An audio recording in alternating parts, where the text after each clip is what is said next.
बड़ी पुरानी कहावत है, कहते हैं जैसे को तैसा। भारत ने यूएन के साथ कुछ ऐसा ही किया है। पहले भारत ने यूएन को दिए जाने वाले पैसे में कटौती की और अब भारत ने यूएन को सप्लाई रोका है। बौखलाया हुआ यूएन पहुंच गया है डब्ल्यूटीओ में यूएन ने शिकायत लगा दी है। जानेंगे क्या है मामला। तो वहीं भारत को यूएनएचआरसी में वोट न देने के लिए क्या क्या तिकड़म लग रहा है। जियोपॉलिटिक्स में जहाँ एक तरफ ये सब कुछ चल रहा है तो वहीं दूसरी तरफ रूस ने अब अमेरिकी संपत्तियों को जब्त करने का ऑर्डर दिया है। जानेंगे ये मामला कितना ज्यादा भयानक हो सकता है। जियोपॉलिटिक्स में बहुत कुछ चल रहा है, हमेशा की तरह जानने को मिलेगा बहुत कुछ। आइए जानते हैं इन खबरों को विस्तार से। रूसी राष्ट्रपति व्लादिमीर पुतिन ने गुरुवार 23 मई को एक आदेश पर हस्ताक्षर किए हैं जिसके तहत रूस के अंदर मौजूद अमेरिकी संपत्तियों को जब्त करने की अनुमति दी गई है और इस जब्ती से रूसी नुकसान का मुआवजा वसूला जाएगा जो अमेरिका और पश्चिमी प्रतिबंधों के कारण हुआ है। फरवरी 2022 में यूक्रेन पर हमले के बाद से अमेरिका और पश्चिमी देशों ने 300 अरब डॉलर से ज्यादा मूल्य के रूसी संपत्तियों को जब्त या रोक दिया है। अमेरिकी कांग्रेस ने पिछले महीने एक विधेयक पारित किया था जिसमें राष्ट्रपति जो बाइडेन को यूक्रेन की सहायता के लिए अमेरिका में मौजूद रूसी संपत्तियों के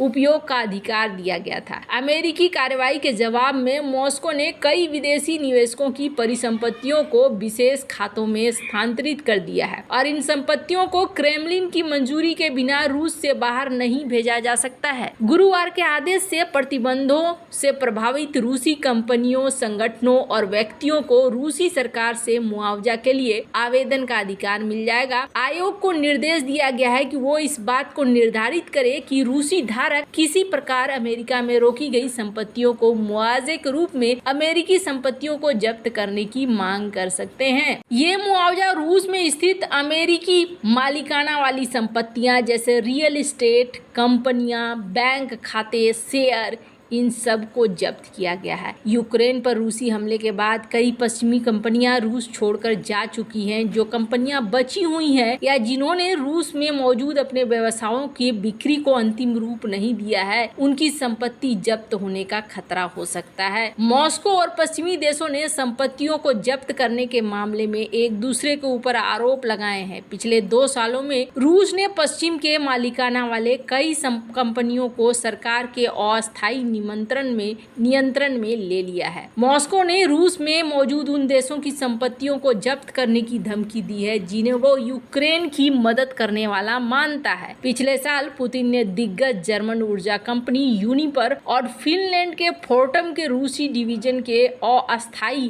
राज्य अधिग्रहण को भी हरी झंडी दे दी थी। माने कंपनियों के ऊपर रूस का कब्जा हो गया था। खैर, अब जहां एक तरफ रूस और अमेरिका में ये हालात हैं तो वहीं मामला और भी आगे बढ़ गया है। स्क्रीन पर आप देख सकते हैं कि किस तरीके से यहाँ पर रूस ने एक हथियार छोड़ा है, स्पेस वीपन छोड़ा है, जिसको लेकर अमेरिका ने आरोप लगाया है कि ये जो हथियार छोड़े गए हैं ये हथियार अमेरिका की सैटेलाइट के रास्ते में ही छोड़ा गया है। मतलब अमेरिका का सैटेलाइट इससे धराशायी हो सकता है। अब यहाँ क्या युद्ध खत्म होने की बजाय एक नए मोड़ पर पहुंच रहा है? क्या रूस और अमेरिका आमने सामने होंगे या फिर क्या यहाँ पर समस्याएं हो रही हैं? एक तरफ ताइवान और एक तरफ ये दोनों आमने सामने आते हुए दिख रहे हैं। खैर, जहाँ एक तरफ ये सब कुछ हो रहा है वहीं दूसरी तरफ एक बड़ी मजेदार चीज हुई है और सुनकर आपको थोड़ा आश्चर्य होगा। यूएनएचआरसी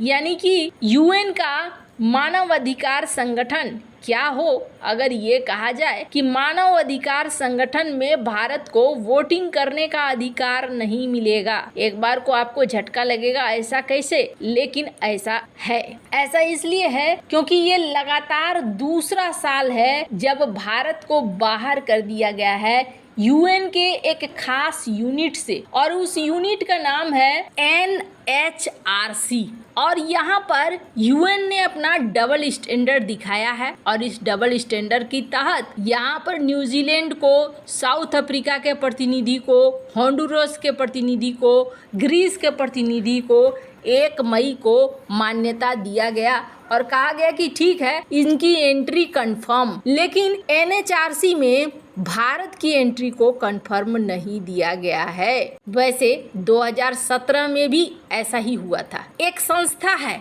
जिसे कहते हैं GANHRI, global alliance of national human right institutions, और ये निर्णय लेता है कि किस प्रतिनिधि को हम हाँ कहेंगे और किस प्रतिनिधि को हम ना कहेंगे। अब ये जो घनेरी है, इसने भारतीय प्रतिनिधि को रिजेक्ट कर दिया है। अब रिजेक्ट करने के पीछे पिछले साल भी रिजेक्ट किया गया था, ये लगातार 2 साल है जब रिजेक्ट किया जा रहा है। रिजेक्ट करने के पीछे कई सारे नियम बताए गए, स्वतंत्रता नहीं है, ये नहीं है, वो नहीं है, बहुत सारे इसमें नियम बताए गए। अब बड़े कॉम्प्लिकेटेड अंदाज में इसे सामने रखा गया है और इसका असर क्या होगा?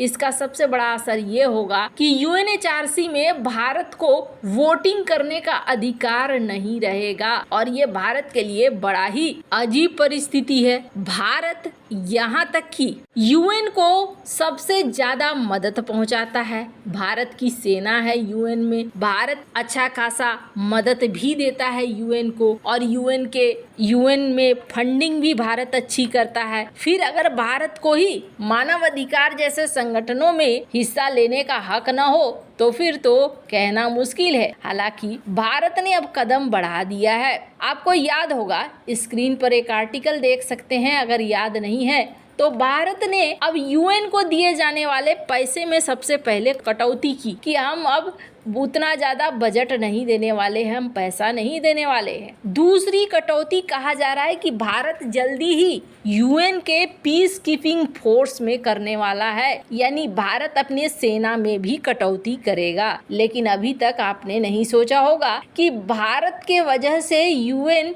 WTO तक पहुंच गया। कारण क्या है? कारण ये है कि भारत ने चावल एक्सपोर्ट पर बैन लगा दिया और UN के टेंडर पर भी बैन लगा दिया कि हम UN को भी नहीं देने वाले हैं। दरअसल UN चलाता है वर्ल्ड फूड प्रोग्राम और इसके लिए भारत अच्छा खासा चावल उपलब्ध कराता रहता है। लेकिन ऐसी चीज कि एक तरफ आप UNSC के परमानेंट मेंबर नहीं हैं, दूसरी तरफ आपको धीरे धीरे इन संस्थाओं में पंगु बनाने की कोशिश हो रही है, तो भारत का भी निर्णय कहीं न कहीं सही है। हालांकि कई सारे देश पहुंच गए हैं, कनाडा, ब्राजील, ऑस्ट्रेलिया, UK, और ये कह रहे हैं कि अच्छा चलो, तुमने दुनिया भर में चावल का भेजना बंद किया पर UN को तो भेज दो। UN जो कि वर्ल्ड फूड प्रोग्राम चलाता है, उसमें तो चावल आने चाहिए तुम्हारी तरफ से। अब इन लोगों को कौन समझाए कि सिर्फ ये फायदा लेने की बात करते हैं, फायदा देने की नहीं। इन्हें सेना भी चाहिए, इन्हें फंडिंग भी चाहिए, इन्हें चावल भी चाहिए अपने प्रोग्राम चलाने के लिए, लेकिन ये भारत को परमानेंट मेंबरशिप नहीं देंगे। वैसे आपको क्या लगता है, क्या भारत को भी UN को लेकर और भी चीज़ों को धीरे धीरे प्रतिबंधित करना चाहिए? वैसे आपकी क्या राय है, कमेंट कर जरूर बताएं। जल्द मिलते हैं अगले वीडियो में नई खबर के साथ।